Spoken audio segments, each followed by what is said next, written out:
बेटा तुम खुश तो हो ना? हाँ माँ, खुश हूँ मैं।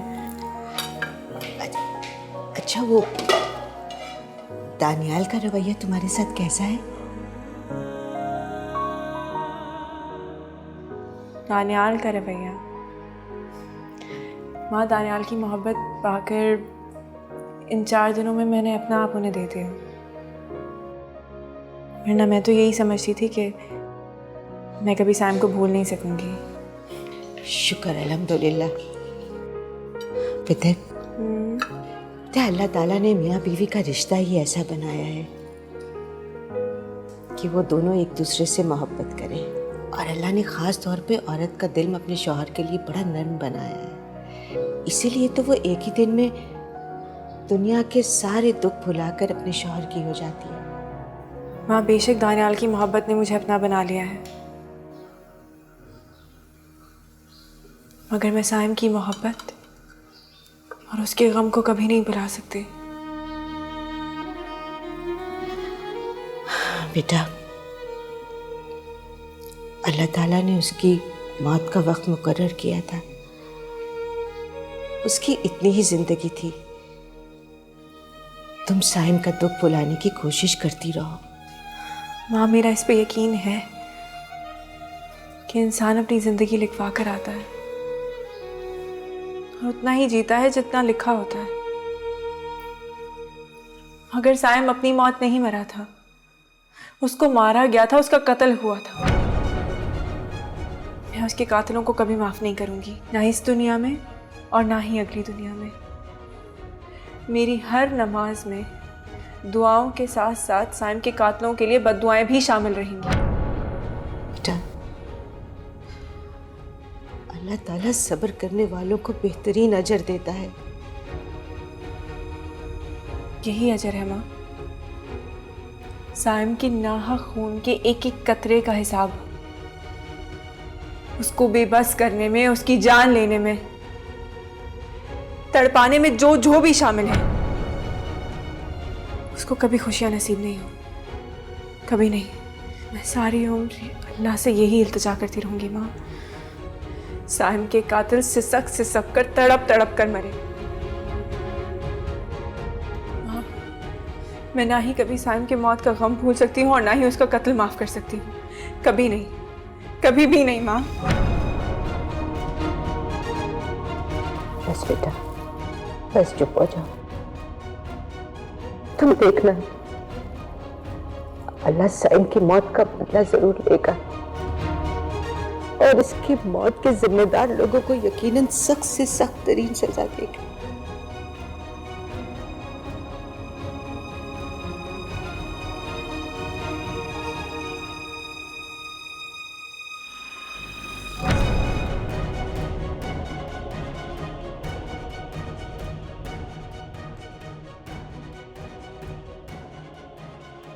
तानिया, आप कुछ चाहिए था आपको? नहीं, वो मैं बस ये बताने आ रहा था कि वो हॉस्पिटल से मुझे अभी कॉल आई है कि इमरजेंसी केस है, मुझे जाना पड़ेगा। इमरजेंसी? बेटा किसी चीज की जरूरत है? नहीं आंटी, बस मैं चलूँगा। अच्छा बताइए, मुझे हॉस्पिटल जाना है। बेटा खाना तैयार है, खाना खा के तुम दोनों साथ ही चले जाना। नहीं आंटी, उसकी ज़रूरत नहीं पड़ेगी। वृदा आज आपके पास ही रहेगी, मैं सुबह इसे लेने आ जाऊँगा यहाँ से। अच्छा जैसे तुम्हारी मर्जी। खुदा हाफिज़।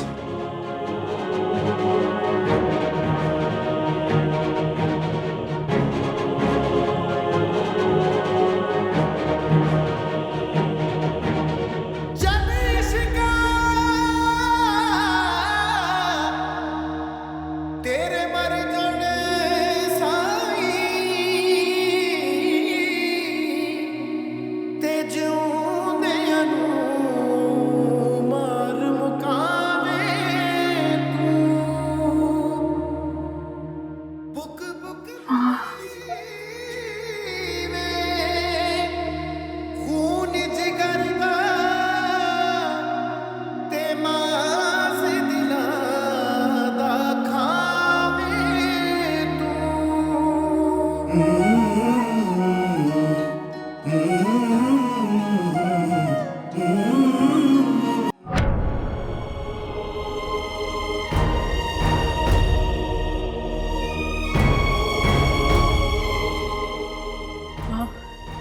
मैं ना ही कभी साइम के मौत का गम भूल सकती हूँ और ना ही उसका कत्ल माफ कर सकती हूँ।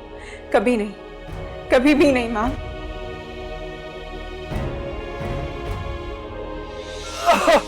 क्या हुआ? वो तो गोली लगी। मैं एम्बुलेंस कॉल करता हूँ। मैं डॉक्टर हूँ, मैं एम्बुलेंस कॉल करता हूँ। राफिया, मैं क्या मीको हार्ट अटैक? रो नहीं। मैं आ रहा हूँ। मैं आ रहा हूँ। चलो, हिम्मत करो, उठो। हिम्मत करो, मेरी अम्मी बहुत बीमार है, उनके पास पहुंचना है।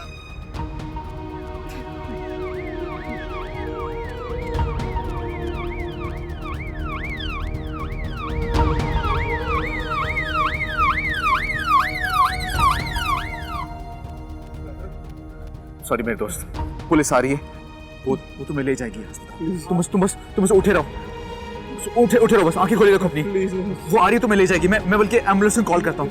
आई एम सॉरी, मेरी माँ को मेरी जरूरत है।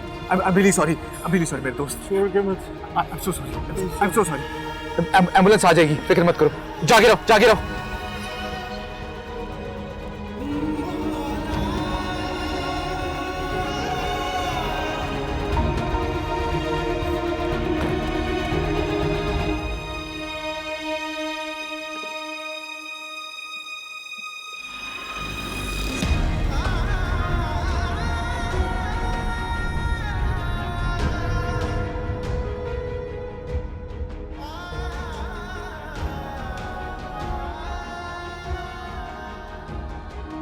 यही अजर है माँ।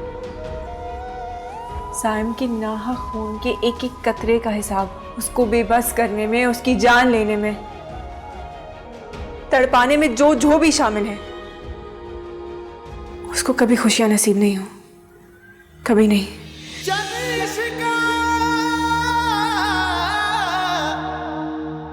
तेरे मर जाने साई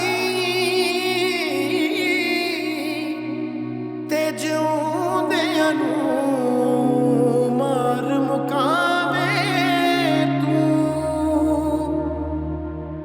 बुक पीवे खून जिगर दा ते मास दिलां दा खावे तू।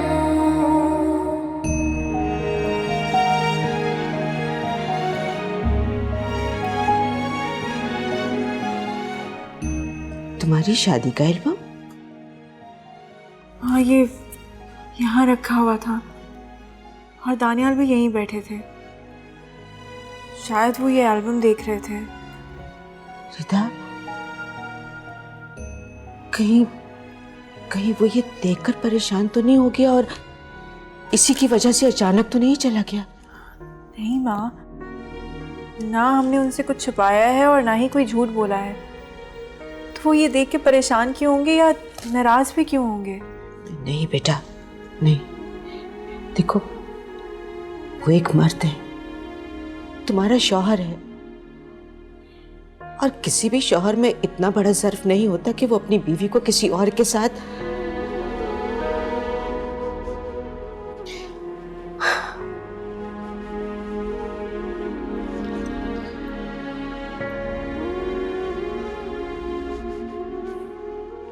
वैसे ये शर्मिंदगी और दुख की बात है कि तुम एक डॉक्टर होते हुए एक इंसान को मरता हुआ छोड़ गए। अगर तुम बहसीयत डॉक्टर उसकी मदद करते तो वो शायद इतनी बेबसी की मौत न मरता।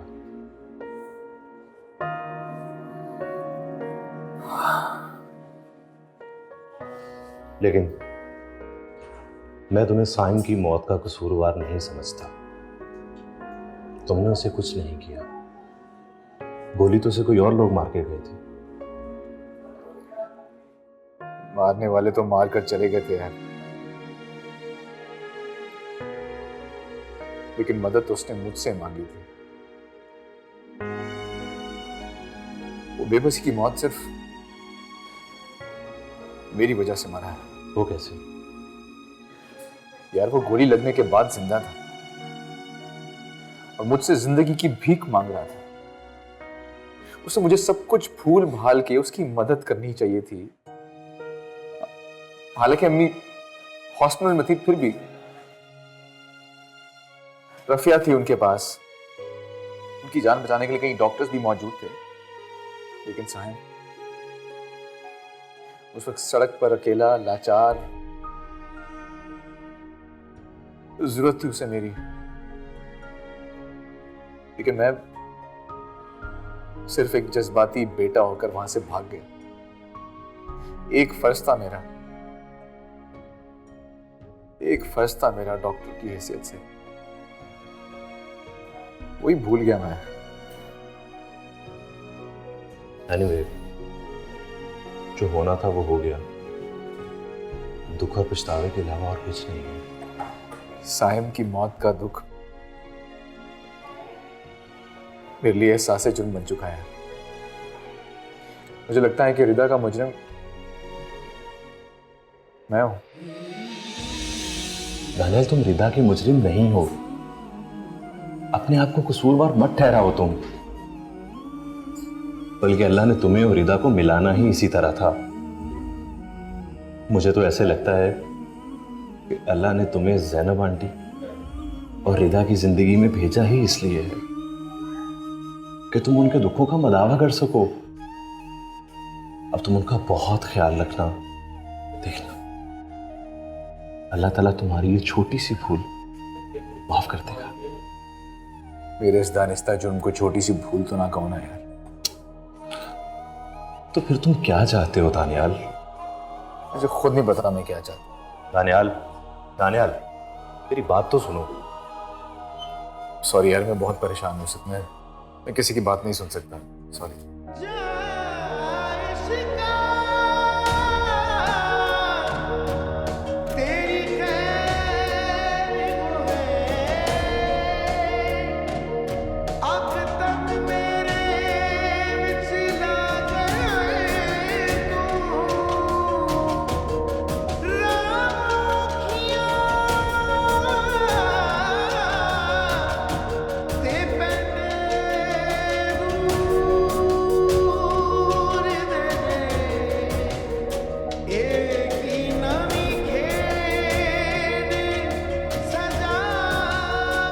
बेटा, बेटा परेशान क्यों हो रही हो?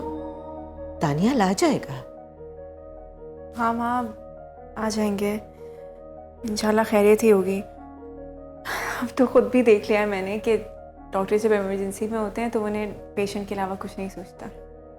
कोई बात नहीं, थोड़ी देर के बाद फिर ट्राई कर लेना।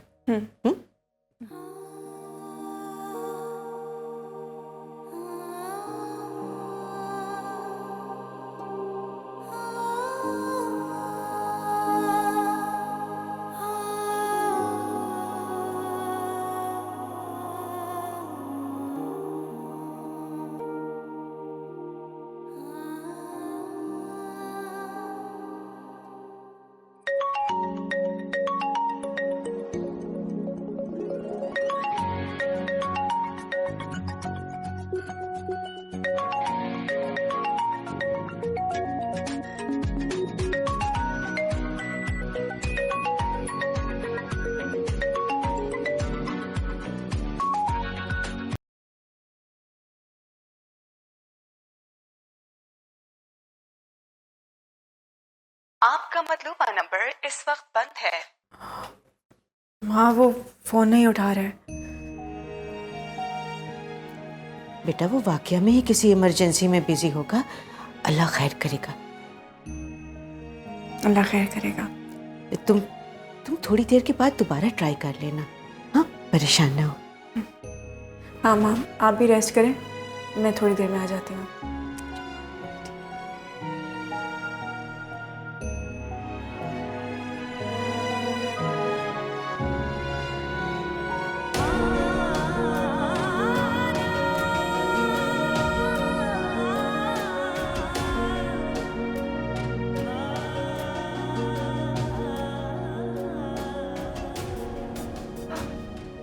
दिन ढल गया है, लेकिन दानियाल ने मुझे फोन नहीं किया। बैठा हुआ होगा वहां बीवी और सास के घुटने से लग के। अम्मी जान आप क्यों परेशान हो रही हैं? भाई आ जाएंगे। तुम देख लेना, वो नहीं आएगा आज।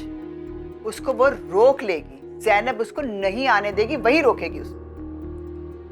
अम्मी जान ज़ैनब आंटी उन्हें क्यों रोकेंगी?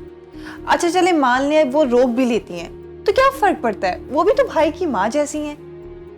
क्या मैं हूं उसकी माँ, ज़ैनब नहीं उसकी माँ? हद हो गई।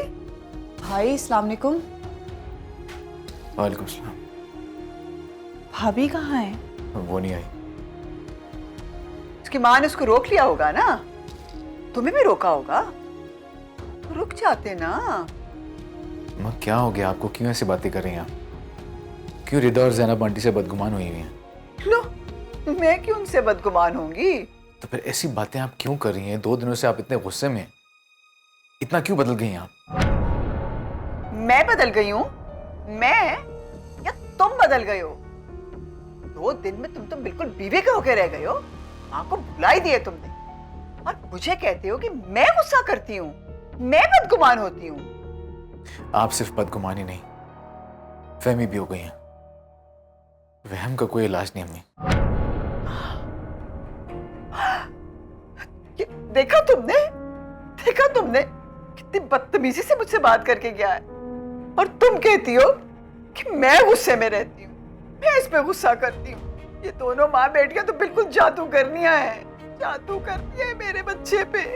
बिल्कुल बदल ही गया है, मेरा बेटा नहीं रहा। अम्मी जान आप क्या बच्चों की तरह रोना शुरू कर दिया आपने। मुझे भी लगता है भाई ने बहुत बदतमीजी की है। आप बिल्कुल जो है फिक्र मत करें, मैं भाई की अभी क्लास लेती हूँ।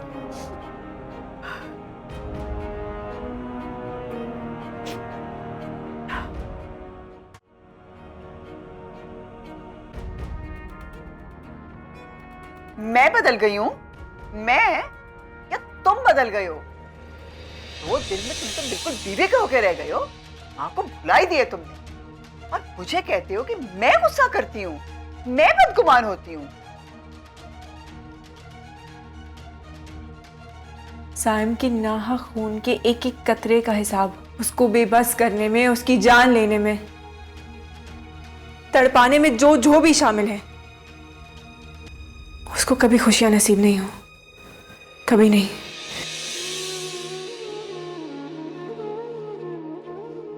भाई ये क्या पागलपन है? आपने स्मोकिंग फिर से शुरू कर दी?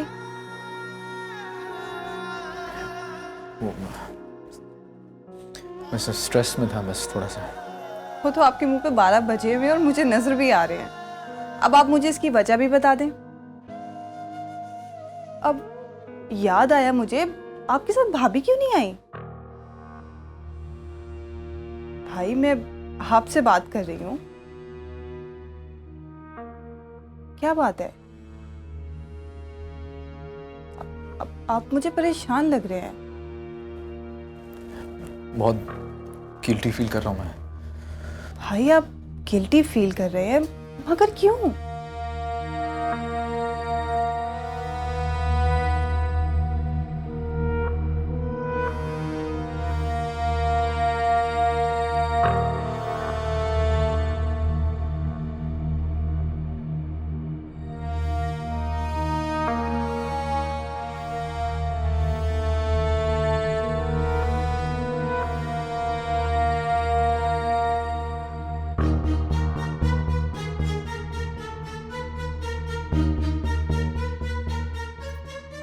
भाभिया तो बैठ ही गई है दानियाल के कमरे में।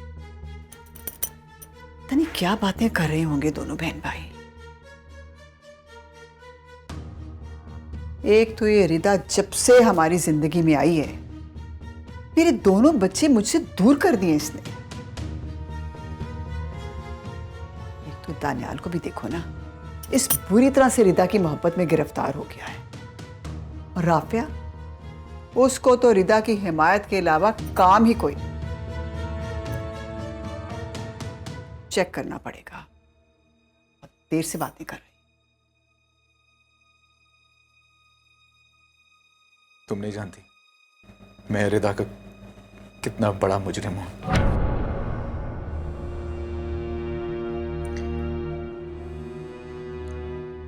उसकी पहली मोहब्बत,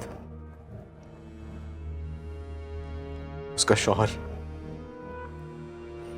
उसकी सारी खुशियां छीनने वाला मैं हूं।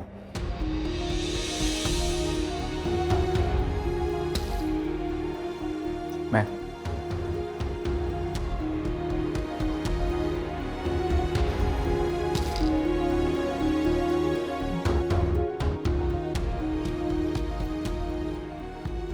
जब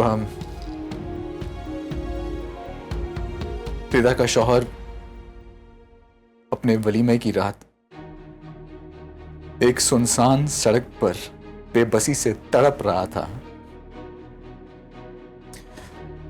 तो पुकारा उसने मुझे, इल्तिजा की कि मुझे बचा लो, लेकिन मैं वहां उसको उसी के खून में लथपथ छोड़कर चला गया।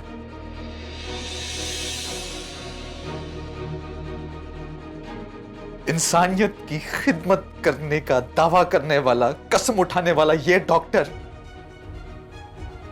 खुद एक इंसान को मौत के मुंह में छोड़कर भाग गया।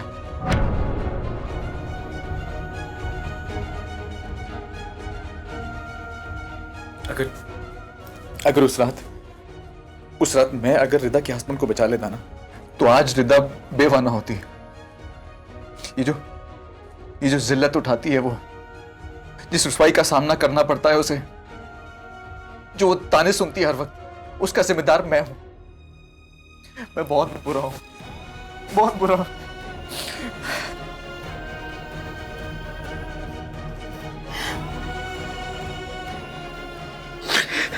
सब ठीक हो जाएगा, सब ठीक हो जाएगा भाई, हौसला रखें, सब ठीक हो जाएगा।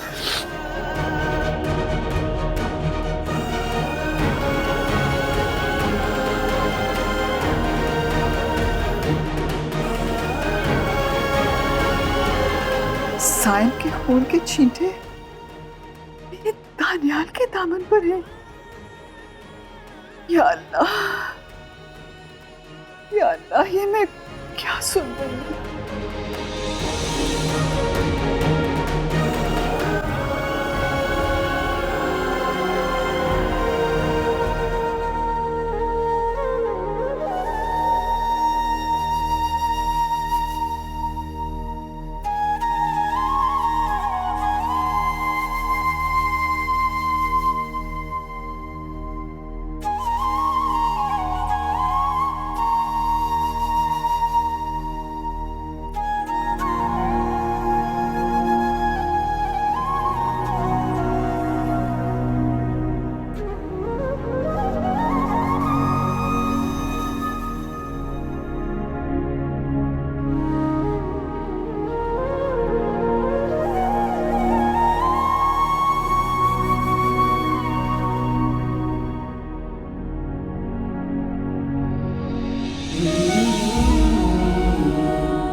ये ले अम्मी, आपके लिए गरम गरम चाय। रखो बेटा।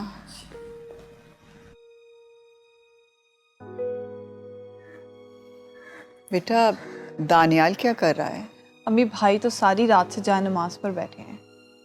हाय अल्लाह, मेरे बच्चे को माफ कर दे, उससे क्या गलती हो गई है। बेटा जाकर जरा भाई को देखो। जी अम्मी, मैं उन्हीं के पास जा रही हूँ।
बात हुई बेटा?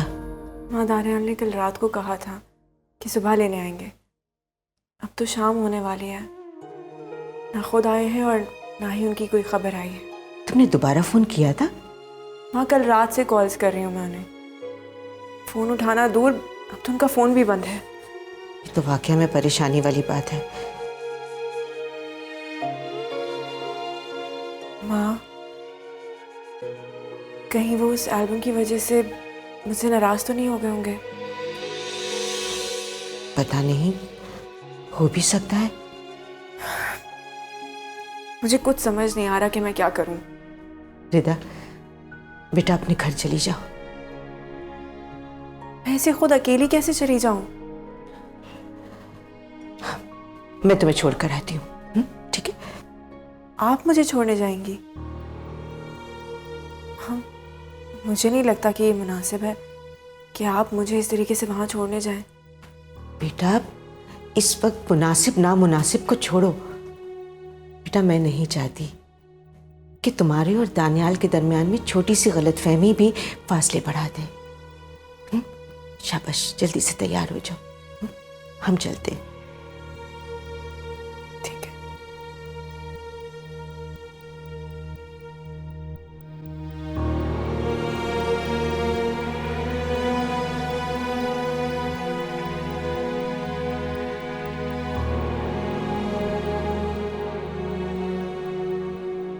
बेगम साहिबा, नाश्ता तैयार है। ठीक है, हम अभी आते हैं। जी बेगम साहिबा। रफिया, तुम जरा भाई को बुला लो तो इकट्ठे मिलकर नाश्ता करते हैं। जी अम्मी। मुझे देर हो रही है हॉस्टल के लिए, मैं वहीं कुछ खा लूँगा। खुदा हाफिज़। मुझे पता है कि अभी सारा दिन भूखा रहेगा। भाई डिप्रेशन में खाना पीना छोड़ देते हैं। अच्छा चलिए, आप तो परेशान ना हो ना, आप तो नाश्ता करें। मेरा बेटा भूखा हो, बेटा मेरे हलक से नवाला भी नहीं नीचे उतरता।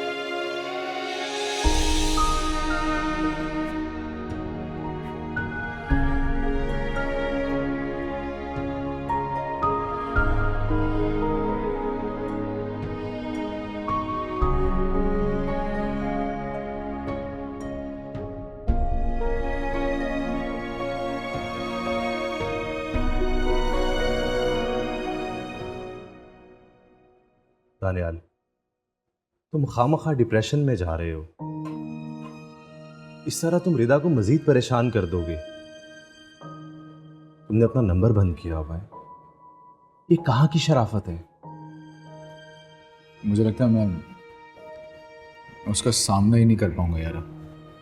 अच्छा, तो उसका सामना नहीं करोगे तो कहाँ जाओगे? दिन रात यहीं बैठे रहोगे क्या? क्या करूं मैं, बताओ क्या करूं?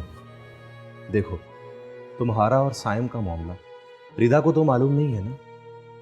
तुम भी खामोश रहो और रिदा को भी खुश रखो। मैं जानता हूं वो नहीं जानती, लेकिन यार मैं ना ये बोझ अपने दिल पे मजीद रख नहीं सकता। मैं चाहता हूं उसे मैं सब कुछ बता दूं, फिर जो भी सजा देनी ना उसने मुझे, वो बस वो दे ले। वो तुम जानते हो, हर दुआ के बाद में वो साइम की मौत के जिम्मेदार जो लोग हैं ना, उनको बद्दुआएं देती है। मैं इस बद्दुआ से ना मैं निजात चाहता हूं, वरना मेरा सर फट जाएगा। ठीक है, तुम अपने दिल का बोझ रिदा के साथ जाकर हल्का कर लो और इस गिल्ट से आजाद हो जाओ। और उसने मुझे छोड़ दिया, फिर तुम अगर इकरार जुर्म करने का हौसला कर रहे हो तो सजा सहने का भी हौसला रखो।